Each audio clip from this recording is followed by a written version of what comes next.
Was when there was a new term, the HR manager.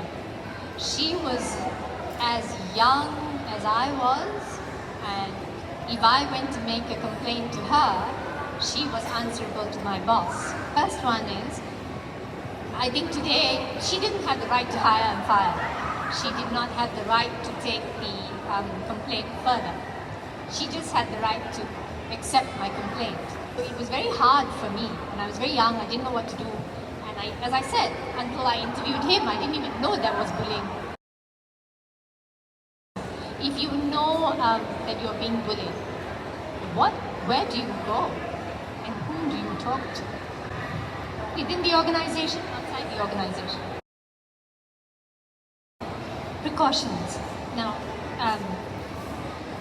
a lot of emphasis, a lot of what you were saying causes stress. Okay, take my situation. I was very young. I was doing my first job. I was very happy because I loved the job. I loved medical legal work. To this day, I love it. More than the bullying was the shock that, someone of his stature or her stature could say something like that to me. And that caused enormous stress for me. It affected me physically, so on and so on. The mental stress, since we are in Selangor Mental Health Association, so there is a lot of stress accorded to this.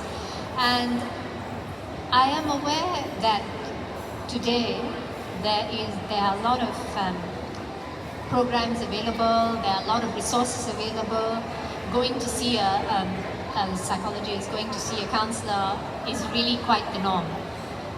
But I often wondered whether it should be the employee, because the employee has a lot of protection today.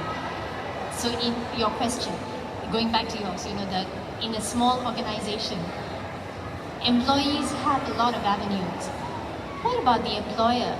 Shouldn't they be the ones who are encouraged to go for counseling? Because they are the ones who are causing the stress. And you read my story and you love it and you cry and you're angry with me for writing that story. I'm really very happy because it means that I have managed to evoke some sentiment in you. So I've used language. And okay, so you asked me about language. One of the things that I have been criticized about is in The Incredible Tragedy of the Indian Man. Okay, so the Indian man, in some I just say the incredible tragedy, but in the and this was an argument that I had with the editor in Penguin, because in the story I use the word chinky, and they are so upset with the word chinky. So is it politically correct? Is it right? Is it wrong? So my answer to them was, well, you're the editors, you decide. But I will tell you that in every Indian house that you go to, nobody is going to say, the girl that he married is a nice Chinese girl, chinky girl. Even my auntie, my cousin got married to a Chinese boy. And I asked my aunt, what is his name? We don't know his name, we just call him China boy. So, to this day he's China boy. If you go and say his actual name, we don't know who he is. So, my point is not that I criticizing them.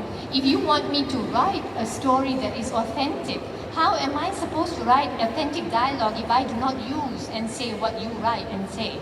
If I use a proper language, nobody is going to buy it. So that was my argument with, and do not think that I have not used the words that Indians are called, because another one was Osek Kelenga, because that was what I used to be called in Penang, without them understanding that I understood Hokkien.